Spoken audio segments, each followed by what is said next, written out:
आइए 10th class के students and 12th class के स्टूडेंट्स, ठीक है।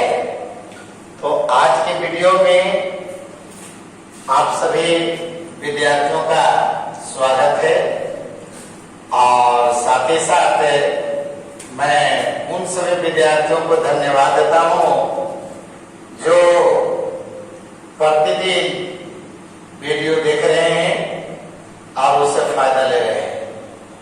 मैंने अब बहुत जल्द आप लोग के लाइव क्लास देने के लिए भी सोच रहे हैं।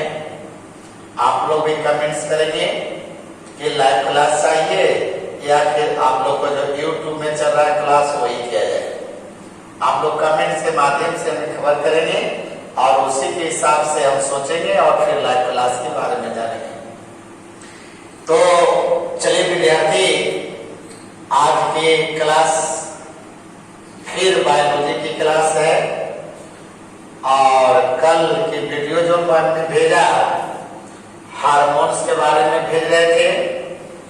तो देखिए, कल ही वीडियो के लास्ट में हमने बताए थे कि आप सभी 10th क्लास के विद्यार्थियों के लिए खास करके सिलेबस में जितना मनुष्य के हार्मोन के बारे में पढ़ना था उतना नॉलेज तुम लोग को दे दिए और बाकी आज की जो क्लास है उसमें हम तुम लोग के फिर एक नई टॉपिक है जिसको फाइटो हार्मोन कहते हैं। कौन से हार्मोन कहते हैं जी? फाइटो हार्मोन, जिसको कहते हैं पादप हार्मोन। कौन से? पादप। यानी कि तुम लोग को पहले हमने बताए थे कि जीव में पेड़ पौधे भी आते हैं और जीव में हम लोग भी आते हैं। अब हम लोग के शरीर में जो हार्मोन्स जो स्रावित हुआ वह कौन कौन सा काम किया आप लोग वाकिफ हो गए। लेकिन पेड़ पौधों में कौन कौन सा हार्मोन स्रावित होते हैं और वो कौन कौन सा काम करते हैं इसके बारे में आज हम लोग देखेंगे। क्योंकि आप लोग ने बताए थे कि हम लोग के शरीर में उद्दीपन के प्रति जो अनुक्रिया होती है उस अनुक्रिया का नियंत्रण यानी हार्मोन्स और तंत्रिका तंत्र ये दोनों के माध्यम से होता है, ठीक है। हम लोग के शरीर में उद्दीपन के प्रति जो अनुक्रिया होती है उस अनुक्रिया का जो होता है नियंत्रण, वो समझिएगा कि हार्मोन्स के द्वारा भी होते हैं और तंत्रिका तंत्र के द्वारा भी होते हैं, ठीक है। लेकिन तुम लोग जानते हो सभी लड़के कि पेड़ पौधों में तंत्रिका तंत्र नहीं होता है, पेड़ पौधों में ब्रेन नहीं होते हैं, मस्तिष्क नहीं होता है, सोचने समझने की क्षमता नहीं होता है। किसमें? पेड़ पौधा में। तो पेड़ पौधों में उद्दीपन के प्रति जो अनुक्रिया होती है उन सारे अनुक्रियाओं का नियंत्रण वह हार्मोन्स के द्वारा ही होता है। तो पेड़ पौधों के शरीर में जो आपका हार्मोन स्रावित होता है उसी हार्मोन्स का नाम होता है पादप हार्मोन या जिसको हम लोग फाइटो हार्मोन कहते हैं। बात समझिए। तो फाइटो हार्मोन में आज हम कुछ एग्जाम्पल लेकर के आप लोग के लिए आए हैं जिसमें पहला एग्जाम्पल में आता है ऑक्जिन्स। क्या आता है? ऑक्जिन्स। और ऑक्जिन्स, अब पूछता है कोई आदमी कि ऑक्जिन्स है क्या, तो सोचिए कि ऑक्जिन्स एक प्रकार की ऑर्गेनिक कंपाउंड्स है यानी कार्बनिक यौगिक है। अब इसमें आपका जैसे कहीं कहीं एग्जाम्पल में पूछ देता है या ऑब्जेक्टिव में दे देगा क्वेश्चन कि IAA जिसको कहते हैं एंडोल एसेटिक एसिड या NAA नेप्थैलिक एसेटिक एसिड, तो ये सब जो एसिड का नाम होता है समझिए ये आपका ऑक्जिन्स होता है। और ये ऑक्जिन्स हार्मोन जो पेड़ पौधों में जो स्रावित होता है खास करके इसका काम है कि पेड़ पौधों में जो कोशिका विभाजन होता है या उसका जो दीर्घन होता है इस क्रिया को नियंत्रित करता है ऑक्जिन्स। माने ऑक्जिन्स के अलावा भी और हार्मोन है जो कोशिका विभाजन या कोशिका दीर्घन जैसी क्रियाओं का नियंत्रण करता है। ऑक्जिन्स का और काम क्या है यह समझिएगा कि पेड़ पौधों का वो अंग जो सूर्य के प्रकाश में रहता है, जिसको वायवीय अंग कहते हो, जो वायु के संपर्क में है। और जो अंग वायु के संपर्क में पेड़ पौधा का है और वहां पर अगर ऑक्जिन्स उपस्थित हैं तो प्रकाश की उपस्थिति में वो ऑक्जिन्स उस पेड़ पौधा के अंगों में वृद्धि बहुत तेजी से करता है। जैसे पेड़ पौधों का फुनगी देखते हो, जैसे उसकी तना देखते हो, तना है, फुनगी है, ये सब क्या है? प्रकाश के संपर्क में रहते हैं। अब प्रकाश के संपर्क में, प्रकाश की उपस्थिति में जैसी ऑक्जिन्स आता है वह ऑक्जिन्स उस अंगों में वृद्धि की क्रिया को तीव्र कर देता है। माने कोशिका विभाजन को तेजी से करता है, कोशिका दीर्घन भी तेजी से होती है और वो अंग में वृद्धि तेजी से होने लगता है। बात समझ रहे हो? इसलिए आप लोग कह सकते हैं कि पेड़ पौधों में जो वृद्धि का जो काम है वह समझिए कि आपका एक ऑक्जिन हार्मोन करता है। बात समझ रहे हो? लेकिन वही पेड़ पौधा का वो अंग जहां सूरज की प्रकाश अगर नहीं पहुंचता है, ऑक्जिन्स को अगर प्रकाश नहीं मिलता है तो वह वृद्धि की क्रिया को कंट्रोल करता है, रोकता है। जैसे कि सोचो जड़ में देखिए, रूट में, अब पेड़ पौधों की फुनगी जितना तेजी से बताओ ऊपर की ओर बढ़ता है, क्या उतना तेजी से जड़ जमीन के अंदर बढ़ते हैं? नहीं। इसका मतलब उसका मेन कारण है ऑक्जिन्स। ऑक्जिन्स की उपस्थिति के कारण ही वहां पर वृद्धि की क्रिया नियंत्रित ढंग से चल रहा है, सीमित रूप से चल रहा है। तो एक काम जो है तुम्हारा ऑक्जिन्स का है। इसी तरह से दूसरा जो होता है ये आपका हार्मोन जिबरेलिन्स है। कौन होता है?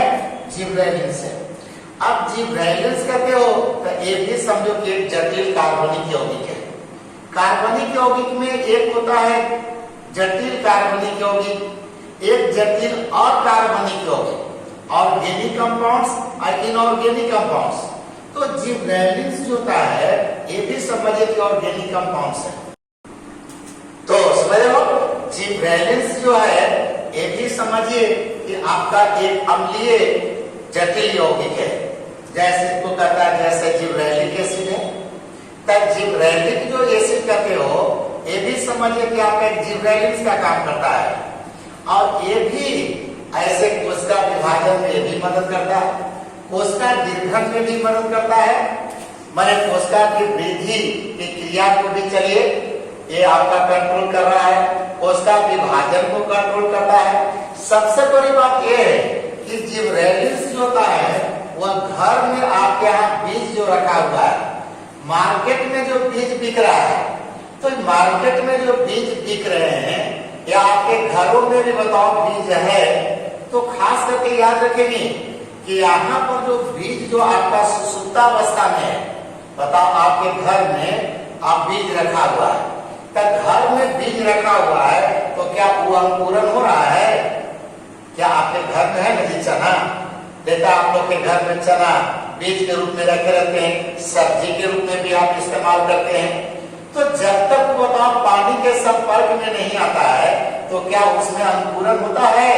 बोलिए, अंकुरन होते हैं? सोचिए, नहीं। इसका मतलब है कि जैसे नमी के संपर्क में आता है वैसे जिब्रेलिन्स काम करना शुरू करता है और जिब्रेलिन्स उस बीज को सुसुप्तावस्था से भंग करके और उसको अंकुरन के लिए प्रेरित करता है। अंकुरन के लिए तो समझो कि बीजों में जो अंकुरन होती है उस अंकुरन का मेन भूमिका जो होता है वह जिब्रेलिन्स निभाता है। हाँ, जिब्रेलिन्स याद रखिएगा, ऑक्जिन्स और जिब्रेलिन्स। तो ऑक्जिन्स बताए कि वृद्धि क्रिया को नियंत्रित करता है। ऑक्जिन्स का मेन काम है बीजों को सुसुप्ता अवस्था से भंग करके उसको अंकुरन के लिए प्रेरित करना। बात समझ रहे हैं? तो ये तुम्हारा काम होता है जिबरेलिन्स का। इसका काम होता है जिबरेलिन्स का। इसके अलावा चलिए अब काम सोचते हैं, तब इसके बाद जो हार्मोन आता है वह देखिए आपका एब्सिसिक अम्ल है। कौन सी है? एब्सिसिक अम्ल। तो एब्सिसिक अम्ल नाम है, हकीकत में ये भी हार्मोन्स है। ये भी पेड़ पौधा के पूरे अंगों में स्रावित होता है, लेकिन ये जो एब्सिसिक जो अम्ल है वह ऑक्जिन्स का एक तरह से अपोजिट काम करता है। ऑक्जिन्स जो होता है वह उसकी तना में, फुनगी में और अंगों में वृद्धि करता है, लेकिन ये जो एब्सिसिक अम्ल होता है वह अंगों की वृद्धि को रोकता है।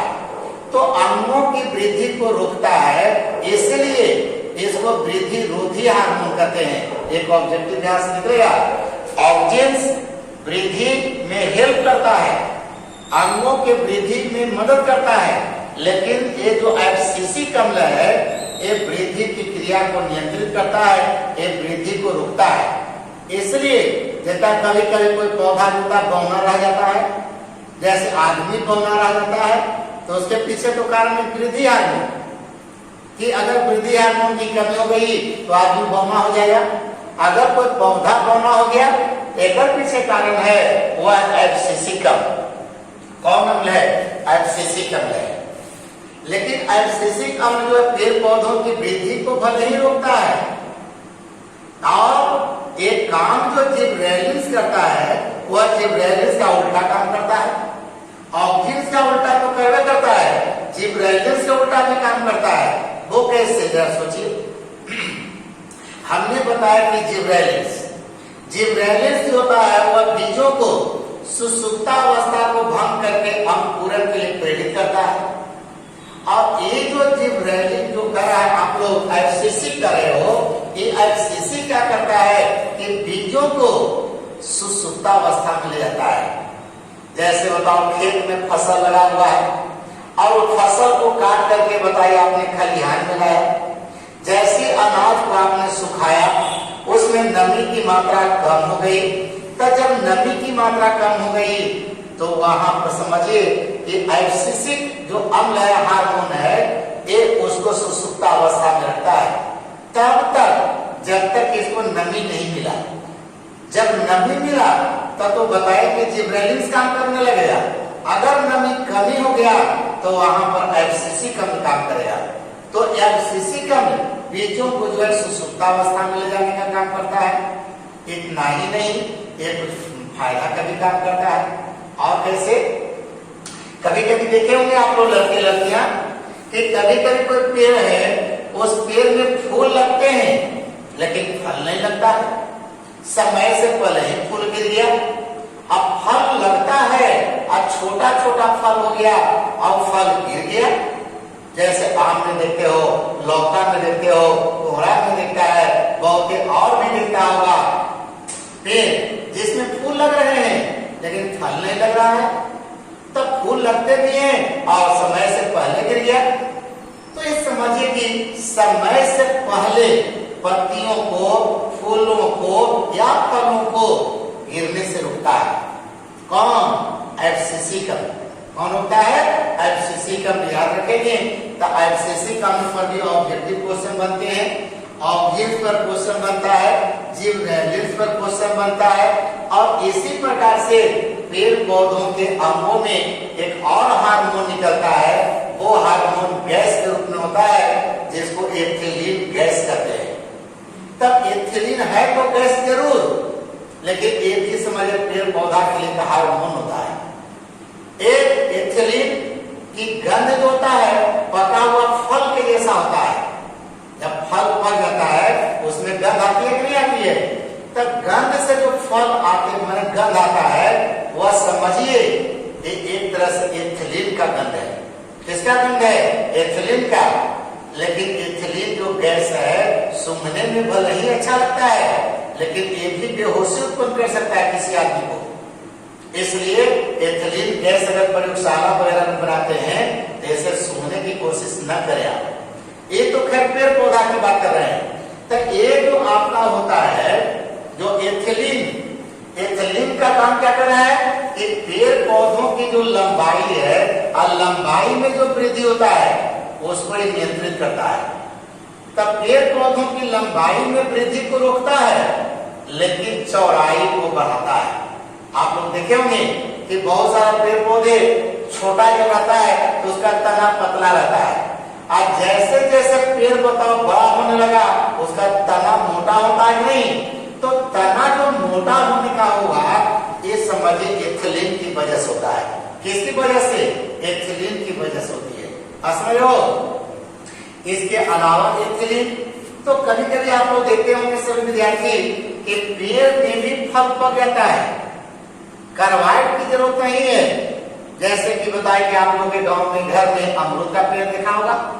अब अमरूद का पेड़ आप लोग के गांव में है या घर में है तो क्या बताओ वह अमरूद क्या पेड़ में नहीं पकते हैं?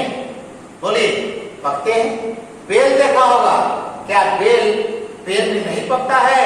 पकता है।